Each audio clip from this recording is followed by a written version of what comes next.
ಹೇ guys ಎಲ್ಲರಿಗೂ ನಮಸ್ಕಾರ, welcome back to Sagar stories. Top 5 cricketing ಅಪ್ಡೇಟ್ಸ್ಗೆ ಸ್ವಾಗತ. ಮೊದಲನೇ ಅಪ್ಡೇಟ್ಗೆ ಹೋಗೋಣ. ಫಸ್ಟ್ ಅಪ್ಡೇಟು, ವ್ಯಾನ್ ಮೆಕ್ರನು ನೆದರ್ಲ್ಯಾಂಡ್ನ ಪ್ಲೇಯರು ನೆನ್ನೆ ಮ್ಯಾಚ್ನ ಸೋಲ್ತಾ ಇದ್ದಂಗೆ ಒಂದು ಸ್ಟೇಟ್ಮೆಂಟ್ ಹಾಕ್ಕೊಟ್ಟಿದ್ದಾರೆ. ವ್ಯಾನ್ ಮೆಕ್ರನು ಹೇಳೋ ಪ್ರಕಾರ ಅವ್ರು ನಿಜಾನೇನೆ. ಯಾಕೆಂತಂದರೆ ಪಾಕಿಸ್ತಾನದವರು ಮ್ಯಾಚ್ನ ಗೆಲ್ಲಿಲ್ಲ, ನಾವೇನೇ ಮ್ಯಾಚ್ನ ಬೇಕು ಅಂತ ಸೋತಂಗೆ ಇತ್ತು ಗುರು ಇದು ಮ್ಯಾಚು ಅಂತ ನೆದರ್ಲ್ಯಾಂಡ್ನ ಪ್ಲೇಯರ್ ಹೇಳಿದ್ದಾರೆ. ಹೌದು ಗುರು, ನೆನ್ನೆ ಹಂಗೆ ಅನ್ಸಿದ್ದು. ಇವ್ರಲ್ಲಿ ಕೈಯಲ್ಲಿದ್ದಂಥ ಮ್ಯಾಚ್ನ 29 ರನ್ ಬೇಕಿತ್ತು ಲಾಸ್ಟ್ 2 ಓವರಲ್ಲಿ.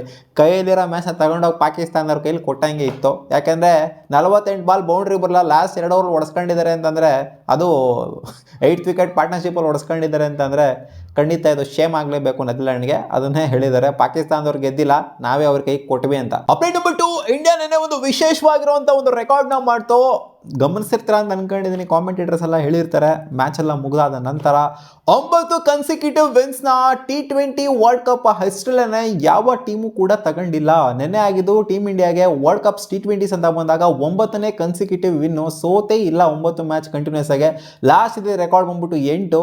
ಇವಾಗ ರೆಕಾರ್ಡ್ ಬ್ರೇಕ್ ಡೌನ್ ಆಗಿದೆ. 9 ನಂಬರ್ ಆಫ್ ವಿನ್ಸ್ ಮಾಡೋದ್ರ ಮೂಲಕ ನಮ್ಮ ಟೀಮ್ ಇಂಡಿಯಾ ಈ ಸಾಧನೆ ಮಾಡ್ತು ಅಂತಂದರೆ, ICC world cups ICC tournaments ಅಂತ ಬಂದಾಗ ಲಾಸ್ಟ್ 25 ಮ್ಯಾಚ್ನ ತಗೊಂಡು ನೋಡ್ರಿ, ಎಲ್ಲ ಫಾರ್ಮೇಟನು ಅಂದರೆ T20 ಫಾರ್ಮೆಟ್, ODI ಫಾರ್ಮೆಟ್ ಎರಡೂ ತೊಗೊಂಡು ನೋಡ್ತು ಅಂದ್ರೂ ಲಾಸ್ಟ್ 25 ಮ್ಯಾಚಲ್ಲಿ ಒಂದೇ ಮ್ಯಾಚ್ನ ಇಂಡಿಯನ್ ಟೀಮು ಸೋತಿರುವಂಥದ್ದು ನಂಬ್ತೀರಾ?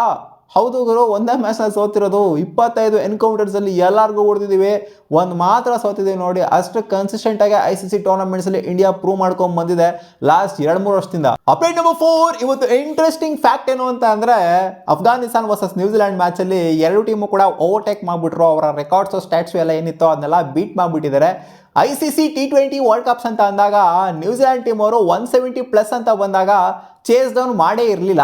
ಇಷ್ಟಿದೆ 175+ ಅಂತ ಬಂದಾಗ ಇಷ್ಟಲೇ ಚೇಸ್ ಡೌನ್ ಮಾಡಿಲ್ಲ ನ್ಯೂಜಿಲ್ಯಾಂಡು. ಆ್ಯಂಡ್ ಈ ಕಡೆಯಿಂದ ಇನ್ನೊಂದು ಕಡೆ ಅಫ್ಘಾನಿಸ್ತಾನ್ ಟೀಮು 175+ನ ಹೊಡೆದಾಗ ಒಂದ್ಸಲಿ ಕೂಡ ಮ್ಯಾಚ್ನೇ ಸೋತಿಲ್ಲ. T20ಸಲ್ಲಿ 26 ಮ್ಯಾಚಲ್ಲಿ 26 ಮ್ಯಾಚ್ನ ಗೆದ್ದಿದ್ದಾರೆ. ಯಾಕಂದರೆ 170+ ಇವ್ರು ಹೊಡೆಯೋದನ್ನೇ ಕಮ್ಮಿ ಆಗಿತ್ತು ಈ ಹಿಂದೆ. 175+ ಹೊಡೆದಾಗ ಅದನ್ನು ಡಿಫೆಂಡ್ ಮಾಡ್ಕೊಂಡಿದ್ದಾರೆ. ಈ ಎರಡು ರೆಕಾರ್ಡ್ ಕೂಡ ಬ್ರೇಕ್ ಡೌನ್ ಆಗಿದೆ ಇವತ್ತು. ಅಫ್ಘಾನಿಸ್ತಾನ 180+ ಹೊಡೆದ್ರು ಕೂಡ, ಒಂದು ಟಾರ್ಗೆಟ್ ಸಗದಾಗಿರೋಂಥ ಟಾರ್ಗೆಟ್ ಸೆಟ್ ಮಾಡಿದ್ರು ಕೂಡ ಅದನ್ನು ಚೇಸ್ ಡೌನ್ ಮಾಡಿದ್ದು ನ್ಯೂಜಿಲ್ಯಾಂಡ್ ಅವರು. ಏನು ಆಡಿದ್ದು, ಸಗದಾಗಿ ಆಡಿದ್ದು. ಟಿಮ್ ಶೆಫರ್ಡು, ಗ್ಲೆನ್ ಫಿಲಿಪ್ ಆಡಿದ್ದು, ಡ್ಯಾರಲ್ ಮಿಚೆಲ್ ಸ್ಯಾಂಡರ್ ಆಡಿದ್ದು. ಸೊ ಬ್ಯಾಟಿಂಗ್ ಆಲ್ ಓವರ್ ಸಖತ್ತಾಗೆ. ಇನ್ನೂ ಒಂದು 200 ಹೊಡೆದಿದ್ರು ಕೂಡ ಚೇಸ್ ಡೌನ್ ಮಾಡತ್ತಾರೆ ಇವತ್ತು ನ್ಯೂಜಿಲ್ಯಾಂಡ್ ಅವರು ಆಡಿದ್ದು. ಒಂದು ಪಾಯಿಂಟಲ್ಲಿ ಅನಿಸಿತ್ತು ಫಸ್ಟ್ ಇವ್ರು ಬ್ಯಾಟಿಂಗ್ ಆಡಿ 180+ನ ಹೊಡೆದಾಗ, ಇಲ್ಲ ಗುರು ಅಫ್ಘಾನಿಸ್ತಾನದ ಚೆನ್ನಾಗಿದೆ ಬೌಲಿಂಗ್ ಯೂನಿಟು, ಏನು ಬೇಕಾದ್ರೂ ಆಗ್ಬೋದು ಅಂತ.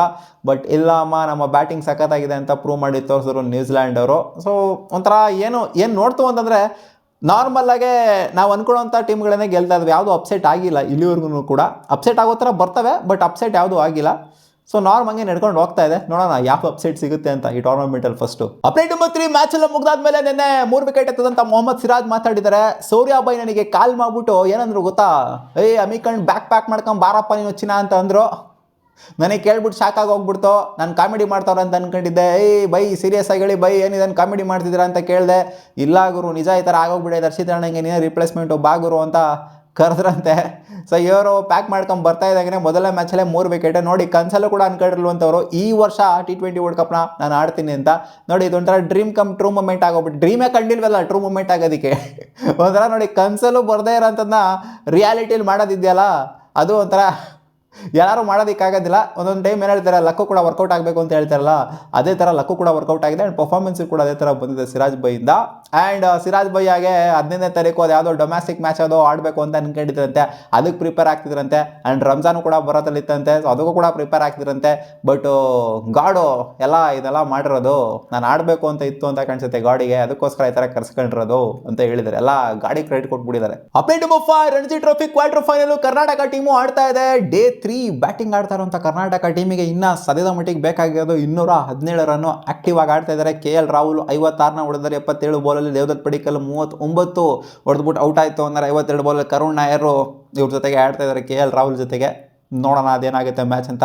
217 ರನ್ ಬೇಕು. ಫಸ್ಟ್ ಇನ್ನಿಂಗ್ಸಲ್ಲಿ ಫಸ್ಟ್ ಬ್ಯಾಟಿಂಗ್ ಆಡಿದಂಥ ಮುಂಬೈ ಅವರು 120 ರನ್ ಹೊಡಿತಾರೆ. ಕರ್ನಾಟಕ ಫಸ್ಟ್ ಇನ್ನಿಂಗ್ಸಲ್ಲಿ 173 ರನ್ ಹೊಡಿತಾರೆ. ಲೀಡ್ನ ಫಸ್ಟ್ ಇನ್ನಿಂಗ್ಸಲ್ಲಿ ಕಾಪಾಡಿಕೊಂಡಂಥ ಕರ್ನಾಟಕ ಮುಂಬೈ ಇಂಡಿಯನ್ಸ್ ಹಾಕ್ಬೋದವ್ರಲ್ಲಿ. ಮುಂಬೈ ಅವರು ಸೆಕೆಂಡ್ ಇನ್ನಿಂಗ್ಸಲ್ಲಿ 377 ರನ್ ಹೊಡಿತಾರೆ. ಫಸ್ಟ್ ಇನ್ನಿಂಗ್ಸಲ್ಲಿ 120ಕ್ಕೆ ಔಟ್ ಆಗಿರೋಂಥವ್ರು ಸೆಕೆಂಡ್ ಇನ್ನಿಂಗ್ಸಲ್ಲಿ 377 ರನ್ ಹೊಡೆದು ಇವಾಗ ಟಾರ್ಗೆಟ್ನ ಕರ್ನಾಟಕ ಕೊಟ್ಟಿದ್ದಾರೆ. ಇವಾಗ Karnataka currently batting at 108 for 2. First ಇನ್ನಿಂಗ್ಸಲ್ಲಿ ಸ್ವಲ್ಪ ಲೀಡ್ ತೊಗೊಂಡು ನಮ್ಗೆ ಅಡ್ವಾಂಟೇಜ್ ಆಗಿದೆ. ಆ್ಯಂಡ್ 217 ರನ್ ಇನ್ನೂ ಬೇಕಿದೆ. ನೋಡೋಣ ಏನಾಗುತ್ತೆ ಕತೆ ಅಂತ. ಡೇ 4ಅಲ್ಲಿ ನನ್ನ ಪ್ರಕಾರ ಮ್ಯಾಚ್ ಮುಗಿಯುವಂಥ ಸಾಧ್ಯತೆ ಕಾಣಿಸ್ತಾ ಇದೆ ಕರ್ನಾಟಕ ಕಡೆಗೆ. ಕರ್ನಾಟಕ ಗೆಲ್ಬೋದು ಮುಂಬೈ ಅಗೇನ್ಸ್ಟು. 120ಗೆ ಆಲ್ ಔಟ್ ಮಾಡಿದ್ವಲ್ಲ ಫಸ್ಟ್ ಇನ್ನಿಂಗ್ಸಲ್ಲಿ, ಅದು ಸಿಕ್ಕಾಪಟ್ಟೆ ಪಾಸಿಟಿವ್ ಆಗಿದೆ ಕರ್ನಾಟಕಗೆ.